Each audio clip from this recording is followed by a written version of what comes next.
الحمدللہ رب العالمین والصلاة والسلام علی رسول اللہ صلی اللہ علیہ وسلم۔ میں ڈاکٹر میر عابد علی ندوی، حیدرآباد، تلنگانہ۔ محترم سامعین، السلام علیکم ورحمۃ اللہ وبرکاتہ۔ جیسا کہ ہم سبھی جانتے ہیں، اسلام کے لیے اللہ کے رسول اور صحابہ کرام کی قربانیوں سے متعلق آڈیو ریکارڈنگز کا سلسلہ جاری ہے۔ آج کی آڈیو ریکارڈنگ بھی اسی سلسلے کی ایک اہم کڑی ہے۔ فتح مکہ کا بیان چل رہا تھا، انشاءاللہ آگے کی تفصیل ابھی پڑھی جائیں گی۔ حضرت ابو لیلہ رضی اللہ تعالیٰ عنہ فرماتے ہیں، فتح مکہ کے سفر میں ہم لوگ حضور صلی اللہ علیہ وسلم کے ساتھ تھے۔ حضور صلی اللہ علیہ وسلم نے فرمایا، ابو سفیان اس وقت مقام عراق میں ہیں، ہم لوگوں نے وہاں جا کر ان کو پکڑ لیا۔ مسلمان ان کو تلواروں سے گھیرے ہوئے حضور صلی اللہ علیہ وسلم کی خدمت میں لے آئے۔ آپ صلی اللہ علیہ وسلم نے فرمایا، اے ابو سفیان، تیرا بھلا ہو، میں تمہارے پاس دنیا و آخرت دونوں لے کر آیا ہوں، تم مسلمان ہو جاؤ، سلامتی پالو گے۔ حضرت عباس رضی اللہ تعالیٰ عنہ ان کے دوست تھے۔ انہوں نے عرض کیا، یا رسول اللہ، ابو سفیان شہرت پسند ہے۔ چنانچہ آپ صلی اللہ علیہ وسلم نے ایک منادی کو مکہ بھیج دیا، اعلان کرنے والے کو مکہ بھیج دیا، جو یہ اعلان کرے کہ جس نے اپنا دروازہ بند کر لیا اسے امن ہے، اور جس نے اپنے ہتھیار ڈال دیے اسے امن ہے، اور جو ابو سفیان کے گھر داخل ہوا اسے امن ہے۔ پھر حضور صلی اللہ علیہ وسلم نے حضرت عباس رضی اللہ تعالیٰ عنہ کو ان کے ساتھ بھیجا۔ یہ دونوں جا کر گھاٹی کے کنارے بیٹھ گئے تو وہاں سے بنو سلیم گزرے۔ ابو سفیان نے کہا، اے عباس، یہ کون لوگ ہے؟ حضرت عباس نے کہا، یہ بنو سلیم ہیں۔ انہوں نے مجھے بنو سلیم سے کیا واسطہ؟ انہوں نے کہا، مجھے بنو سلیم سے کیا واسطہ؟ پھر حضرت علی ابن ابی طالب رضی اللہ عنہ مہاجرین کو لے کر گزرے تو انہوں نے پوچھا، اے عباس، یہ کون لوگ ہیں؟ حضرت عباس رضی اللہ تعالیٰ عنہ نے کہا، یہ حضرت علی بن ابی طالب مہاجرین کو لے کر جا رہے ہیں۔ پھر حضور صلی اللہ علیہ وسلم انصار کے ساتھ گزرے۔ انہوں نے پوچھا، اے عباس، یہ کون ہیں؟ حضرت عباس رضی اللہ تعالیٰ عنہ نے کہا، یہ لوگ سرخ موت ہے، یعنی اپنے دشمن کا خون بہا دینے والے ہیں، یہ اللہ کے رسول اور انصار ہے۔ ابو سفیان نے کہا، میں نے کسریٰ اور قیصر کی بادشاہیت دیکھی ہے، لیکن تمہارے بھتیجے جیسی بادشاہیت نہیں دیکھی۔ حضرت عباس رضی اللہ تعالیٰ نے کہا، یہ بادشاہیت نہیں، یہ نبوت ہے۔ حضرت عروہ رضی اللہ تعالیٰ عنہ فرماتے ہیں کہ حضور صلی اللہ علیہ وسلم مہاجرین اور انصار اور اسلم اور غفار اور جوہینہ اور بنو سلیم کے 12,000 کے لشکر کو لے کر چلے۔ یہ لشکر گھوڑوں پر اس تیزی سے چلا کہ یہ لوگ مکہ کے قریب مر الزہران پہنچ گئے اور قریش کو پتہ بھی نہ چلا۔ قریش نے تو حکیم ابن حزام اور ابو سفیان کو مدینہ حضور صلی اللہ علیہ وسلم سے بات کرنے کے لیے بھیجا ہوا تھا۔ آپ سے ہماری سلامتی کا عہد و پیمان لے کر آئیں یا اعلان جنگ کر کے آئیں۔ انہیں راستے میں بدیل ابن ورقہ ملے، انہیں بھی ساتھ لے لیا۔ ابھی یہ لوگ مکہ سے چل کر رات کو عراق پہنچے ہی تھے۔ انہوں نے وہاں بہت سے خیمے اور لشکر دیکھا اور گھوڑوں کے ہنہنانے کی آوازیں سنیں تو یہ تینوں ڈر گئے اور بہت گھبرا گئے اور کہنے لگے، یہ بنو کعب ہے جو لڑنے کے لیے تیار ہو کر آئے ہیں۔ بدیل نے کہا، ان کی تعداد تو بنو کعب سے زیادہ ہے، تو وہ سارے مل کر بھی اتنے نہیں ہو سکتے، تو کیا ہوازن ہمارے علاقے میں گھاس کی تلاش میں آ گئے ہیں؟ مگر اللہ کی قسم، یہ بات بھی معلوم نہیں ہوتی۔ اتنا مجموعہ تو حاجیوں کا ہوا کرتا ہے، اور حضور صلی اللہ علیہ وسلم نے بھی اپنے لشکر سے آگے سوار بھیج رکھے تھے جو جاسوسوں کو گرفتار کر لائیں، اور حضور صلی اللہ علیہ وسلم کے حلیف قبیلہ خزاع والے بھی اسی راستے پر رہتے تھے جو کسی کو جانے نہیں دیتے تھے۔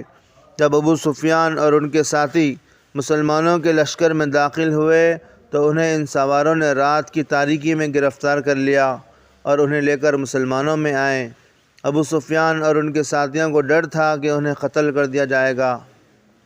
حضرت عمر بن خطاب رضی اللہ عنہ کھڑے ہو کر ابو سفیان کی گردن پر زور سے ہاتھ مارا اور سب لوگ ان کو چمٹ گئے اور ان کو حضور صلی اللہ علیہ وسلم کی خدمت میں لے چلے۔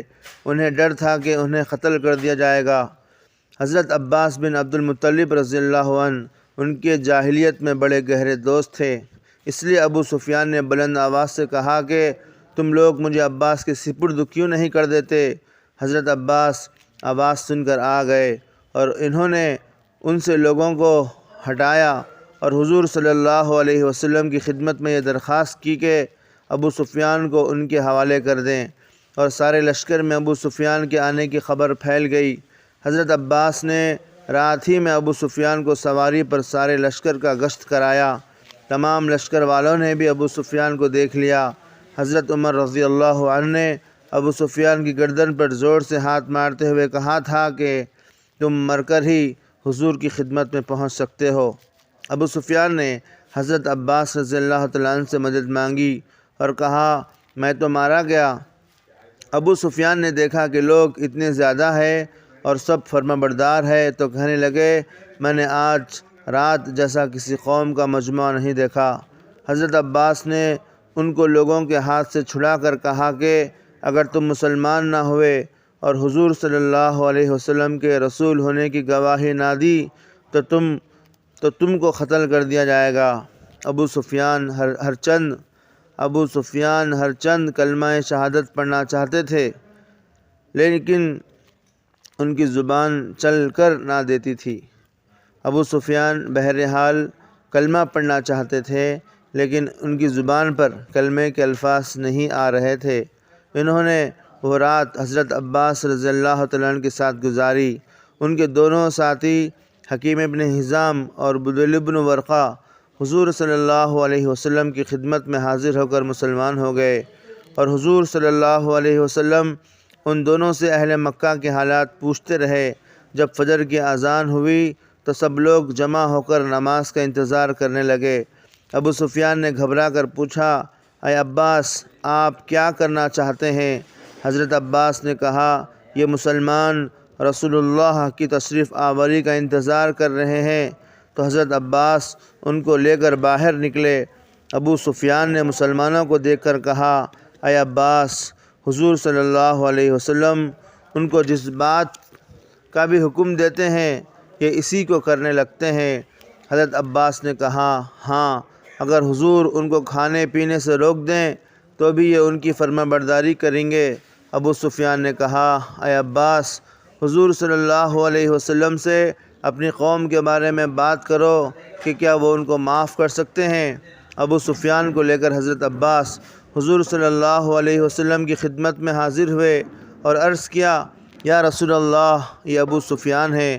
ابو سفیان نے کہا میں نے اپنے معبود سے مدد مانگی اور آپ نے اپنے معبود سے مدد مانگی۔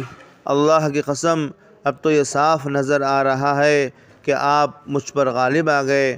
اگر میرا معبود سچا اور آپ کا معبود جھوٹا ہوتا تو میں آپ پر غالب آتا۔ اور اس کے بعد حضرت ابو سفیان نے کلمہ شہادت اشہد ان لا الہ الا اللہ وان محمد رسول اللہ پڑھ لیا۔ حضرت عباس نے کہا یا رسول اللہ میں چاہتا ہوں کہ آپ مجھے اجازت دیں میں آپ کی قوم کے پاس جاؤں اور جو مصیبت ان پر آ پڑی ہے اس سے انہیں ڈراؤں اور انہیں اللہ و رسول صلی اللہ علیہ وسلم کی طرف دعوت دوں۔ حضور صلی اللہ علیہ وسلم نے ان کو اجازت دے دی۔ حضرت عباس رضی اللہ تعالیٰ نے پوچھا یا رسول اللہ میں ان کو کیا کہوں؟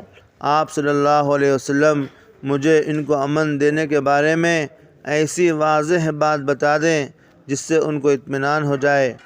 آپ صلی اللہ علیہ وسلم نے فرمایا ان سے کہہ دینا کہ جس نے کلمہ شہادت اشہد ان لا الہ الا اللہ وحدہ لا شریک لہ وان محمد عبدہ ورسولہ پڑھ لیا اسے امن ہے، اور جو ہتھیار ڈال کر کعبے کے پاس بیٹھ گیا اسے بھی امن ہے، اور جس نے اپنا دروازہ بند کر لیا اسے بھی امن ہے۔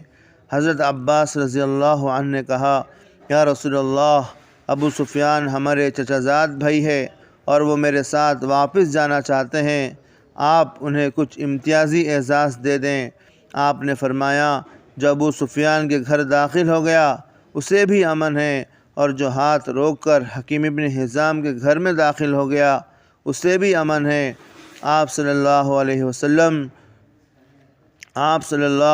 وسلم نے یہ دو گھر اس لیے متعین فرمائے کہ ابو سفیان کا گھر مکہ کے اوپر والے حصے میں تھا اور حکیم ابن حزام کا گھر مکہ کے نیچے والے حصے میں تھا۔ ابو سفیان حضور صلی اللہ علیہ وسلم کے ان تمام اعلانات کو اچھی طرح سمجھنے لگے۔ حضور صلی اللہ علیہ وسلم نے حضرت دہیہ کلبی رضی اللہ عنہ کا دیا ہوا اپنا سفید خچر حضرت عباس رضی اللہ عنہ کو دے دیا۔ وہ اس پر اپنے پیچھے حضرت ابو سفیان کو بٹھا کر چل پڑے۔ جب حضرت عباس روانہ ہوئے تو حضور صلی اللہ علیہ وسلم نے ان کے پیچھے چند آدمی بھیجے کہ جا کر عباس کو میرے پاس واپس لے آؤ۔ آپ صلی اللہ علیہ وسلم کو حضرت ابو سفیان سے جس بات کا خطرہ تھا وہ بات ان جانے والوں کو بتائی۔ قاصد نے حضرت عباس رضی اللہ عنہ کو واپسی کا پیغام پہنچایا۔ حضرت عباس رضی اللہ عنہ نے واپسی کو اچھا نہ جانا اور کہا، کیا حضور صلی اللہ علیہ وسلم کو اس بات کا خطرہ ہے کہ مکہ کے تھوڑے سے کافر لوگوں کو دیکھ کر ابو سفیان لوٹ جائیں گے اور مسلمان ہو کر پھر کافر ہو جائیں گے؟ قاصد نے کہا، ان کو یہاں ہی روکے رکھو۔ چنانچہ حضرت عباس نے ابو سفیان کو وہاں روک لیا۔ حضرت ابو سفیان نے کہا، اے بنو ہاشم، کیا مجھ سے عہد شکنی کرنے لگے ہو؟ حضرت عباس نے کہا، ہم کسی سے عہد شکنی نہیں کرتے، ہم کسی کے ساتھ کیا ہوا وعدہ نہیں توڑتے، لیکن مجھے تم سے کچھ کام ہے۔ ابو سفیان نے کہا، کیا ہے؟ میں تمہارا کام کروں گا۔ حضرت عباس نے کہا، جب خالد بن الولید اور زبیر بن عوام آئیں گے تب تمہیں اس کام کا پتہ چل جائے گا۔ حضرت عباس مر و زہران اور عراق سے پہلے تنگ گھاٹی کے کنارے ٹھہر گئے اور حضرت ابو سفیان نے حضرت عباس رضی اللہ عنہ کی بات کو ذہن میں رکھا۔ پھر حضور صلی اللہ علیہ وسلم یکے بعد دیگرے گھوڑے سواروں کے دستے بھیجنے لگے۔ حضور صلی اللہ علیہ وسلم نے گھوڑے سواروں کے دو حصے کر دیے تھے۔